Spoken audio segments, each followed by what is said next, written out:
Hello नमस्कार सत श्री अकाल अस्सलाम वालेकुम। कैसे हैं जनाब? तो साहब, दिल्ली का उत्तम नगर 26 वर्षीय तरुण, उसकी हत्या ने जहां रंग का बदला खून से हुआ है, उसकी हत्या ने एक तूल पकड़ लिया है। लाठी, डंडा, गुम्मा, ईटा, सरिया सब का इस्तेमाल हुआ और तरुण की हालत बहुत गंभीर हो गई। आनन फानन में उसको लेकर अस्पताल भागे गए और अगले दिन उसकी डेथ हो गई। इस पे मैंने तरुण के पिताजी को भी सुना और उस परिवार की, जहां जिन लोगों ने हत्या की है, उस परिवार की एक महिला को भी सुना। दोनों को मैंने सुना। दोनों की एक बात कॉमन है, मामला गुब्बारा चलने से शुरू हुआ। चलिए मैं मान लेता हूं रंग का गुब्बारा चलने से शुरू हुआ। एक पक्ष यह कह रहा है डायरेक्ट गुब्बारा महिला को लग गया, एक पक्ष यह बता रहा है कि नीचे गुब्बारा लगा गिरा, जो छींटे हुई वो उस पर पड़ गई। महिला मुस्लिम थी। अच्छा, ये तो भाई आप लोगों को पता ही होगा कि रंग का गुब्बारा अगर पड़ गया तो दोज़ख में अल्लाह ताला वो जगह पे अंगारे रखेंगे, वो लिपस्टिक पे रखेंगे नहीं, नेल पॉलिश पे रखेंगे नहीं, चेहरे पे अगर कोई लाली लगेगी उस पे रखेंगे नहीं। लेकिन साहब, रोली का रंग अगर पड़ गया तो उस पर अंगारे जरूर रखे जाएंगे। चलिए भाई, मैं अपना अपना अकीदा है, उसका मैं सम्मान करता हूं। और वैसे तो कहा जाता है बुरा न मानो होली है। लेकिन अगर तुम्हें लगता है तुम होली का रंग पड़ने से बुरा मान जाओगे तो घर के बाहर ना निकलो। देखो कितनी सिंपल सी चीज है यार। बहुत से हिंदू भी होली नहीं खेलते, नहीं पसंद, वो घर के बाहर नहीं निकलते। मुसलमान नहीं खेलता, ना खेलते, सरकार ने छुट्टी कर रखी है, घर में रहो, आराम करो, अपना बिरयानी बनाओ, खाना बनाओ, मौज करो, बच्चों के साथ रहो और पढ़ो। क्या जरूरत है गलियों में टहलने और घूमने की कि रंग पड़ जाए तुम्हारे ऊपर तो मातम शुरू हो जाए।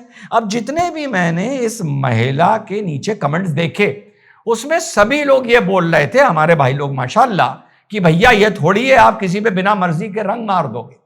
तो इसका मैंने आसान तरीका बता दिया ना कि अगर उसको नहीं रोक सकते, यहां पर सुना जा रहा है 11 वर्षीय लड़की थी, उसने रंग मारा, बवाल हुआ, फिर उसके लड़की के चाचा को या किसी को पता चला ये जो 26 वर्षीय तरुण है ये कहीं और था। ये जब तक वहां भाग के आया इधर लाठी डंडा गुम्मा तैयार हो चुका था। झड़प हुई, माथे पे सरिया लगी, गिरे, मारते रहे, अधमरा हो गया। पुलिस के आने में देरी हुई, जब तक ये लोग दरवाजा बंद कर भाग चुके थे। और उसके बाद जो वहां पर हिंदू पक्ष था, या हिंदू मुस्लिम ही करके बात करूंगा, उसने जो उनकी गाड़ी खड़ी थी उस पर आग लगा दी, दरवाजा तोड़ के घर में भी आग लगा दी। तो भैया ये है कुल मिलाकर किस्सा जो पूरा हुआ है। अब वही वाली बात जैसा मैंने बताया, अगर अपनी मजहबी आस्था पे के कोई नुकसान होने पर या कोई अपमान होने पर या खलल पड़ने पर हम भाई ओवर रिएक्ट करते हैं, तो चलो नबी के लिए तो मान लिया, इस्लाम के लिए मान लिया, कुरान के लिए मान लिया, ये कोई गैर मजहबी बोल देता है तो हमें बहुत बुरा लगता है और हम इस बात को मानते हैं। गुस्ताख नबी की एक सजा सर तन से जुदा। अब गुस्ताख नबी हो, गुस्ताख कुरान हो, कुछ भी हो, हम ये मानते हैं। ये तो चलो भैया दूसरे ने कर दिया। तुम्हारे पास कितना आसान इलाज है कि होली के दिन घर के बाहर ना निकलो। लेकिन नहीं साहब, आपको घूमना भी है। और आज नहीं, ये पहली बार नहीं हुआ है, हमेशा ये चीज सुनने को मिलती है कि आपके ऊपर रंग पड़ गया, आप मुसलमान थे, उस चीज को लेकर बवाल हो गया। पहले तो कितने बड़े बड़े दंगे हो जाते थे। ये तो शुक्र है कि ये सरकारें ऐसी चल रही हैं सख्त कि ऐसे मामले जैसा बहराइच का मामला था जहां राम गोपाल मिश्रा मारा गया था, छत पे चढ़ गया, आपने गोली मार दी उसको, कि ये बड़े दंगों का रूप नहीं ले लेती हैं क्योंकि सरकारें सख्त हैं। सरकारों को लगता है कि हमारे ऊपर किसी ने नजरें गड़ा रखी हैं। पहले का दौर में तो इन चीजों पर इतने बड़े बड़े दंगे हो जाते थे, माशाल्लाह 100-150 मियाँ भाई यूं निपट जाते थे, पुराने लोगों को पता ही नहीं। तो अगर अपने अकीदे पर कोई अगर हमला होता हम देखते हैं और हम मुसलमानों को लगता है कितना बड़ा गुनाह हो गया और रिटेलिएट करने का हमें अधिकार है, तो फिर गौकशी के टाइम पर कुछ और लोगों को भी रिटेलिएट करने का अधिकार है। अब अगर कोई यह कहता है कि भैया ऐसे तो 2-4 राज्यों में गायें काटी जा रही हैं, इसमें बीजेपी सरकार क्या करती है, तो फिर इसका जवाब यह दूंगा कि कुछ मुसलमान तो होली भी खेलते हैं, तो फिर तुम भी खोल लो। तो यह तो हो गई अकीदे की बात। तो अगर मुसलमान यह मानता है कि हमारे अकीदे पर कोई ठेस पहुंचाएगा तो हम रिटेलिएट करेंगे, तो फिर यह अधिकार हिंदुओं को भी इस देश में पूरा दो ईमानदारी से। और अगर तुम ये मानते हो कि ये जो अपराध हुआ है ये सिर्फ एक घटना है, एक अपराध है, इसको मजहब से जोड़कर नहीं देखना चाहिए। मान लो, अरे भैया ये तो रंग का गुब्बारा था, अगर आते जाते तुम्हारे ऊपर छींटे पड़ जाती हैं, मान लो मोटरसाइकिल से पड़ गई या किसी गाड़ी से पड़ गई, तो वहां कत्ल थोड़ी हो जाते हैं, नहीं होते ना। वो तो छींटे मान लो जमीन के पानी के, गंदे पानी की होती हैं, कीचड़ की भी कभी कभी पड़ जाती हैं, कत्ल नहीं होते। ये जो लड़ाई भड़की, इसके पीछे मजहबी रीजन है, इसको मजहबी नजरिए से ही देखा जाएगा। तो फिर मेरे भाई या तो ये मान लो कि ये मजहब के बात पे बात आएगी तो हम रिटेलिएट करेंगे, रंग पड़ेगा तो हम रिटेलिएट करेंगे, कीचड़ अगर पड़ गई गाड़ी के टायर से उछल के तो कोई बात नहीं है, वो तो कीचड़ है, धुल जाएगी।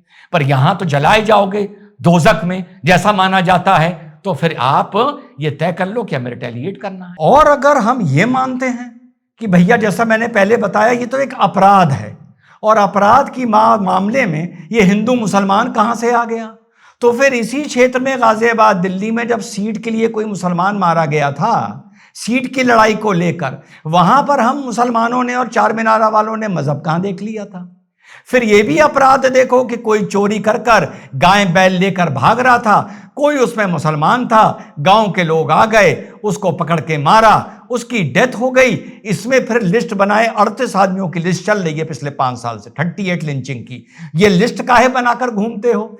फिर ये लिस्ट बनाकर तब घूमो जब ये पूरी इंक्वायरी कर लो कि कौन सा इसमें अपराध था और कौन सी इसमें लिंचिंग हुई थी।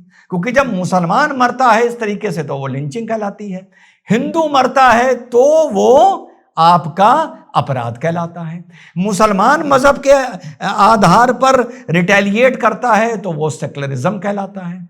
हिंदू धर्म के नाम पर जब रिटेलिएट करता है तो वो उग्र हिंदू या आतंकी हिंदू या भगवा आतंकवाद कहलाता है। तो मैंने दोनों ऑप्शन मुसलमान भाइयों इस घटना के बाद देखिए आप लोगों को दे दिए।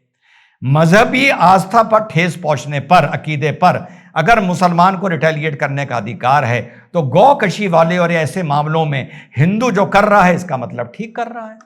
अगर इधर कानून को हाथ में लेने का अधिकार है तो फिर उधर भी अधिकार है। और अगर देखो कितना प्यारा ऑप्शन दिया है। और दूसरा, अगर ऐसी दिल्ली की घटना को आप, वैसे घटना ये मजहब से ही जुड़ी है, रंग के बजाय कीचड़ होती तो मारपीट नहीं होती, पर चलो मैं मान लेता हूं मजहब से नहीं जुड़ी है। और अगर आप ये मानते हो कि ऐसी घटना सिर्फ एक अपराध है, घटना है, और उस मारने वाले को अपराधी की नजर से देखना चाहिए, तो कहीं कोई सीट के लिए, कहीं कोई बैल गाय चुराने के लिए, कहीं किसी और झगड़े के मामले में कोई अगर मुसलमान मारा जाता है तो उसका नाम लिंचिंग की लिस्ट में काहे लिख के बैठ जाते हो? उसे भी अपराध समझकर छोड़ दिया करो। दोनों ऑप्शन दे दिए देखो मुसलमानों। अब अपने हिसाब से कमेंट कर करके बताओ कि तुम्हारे हिसाब से कौन सा ऑप्शन तुम्हें ज्यादा सूट करता है। जय हिंद, वंदे मातरम, खुदा हाफिज।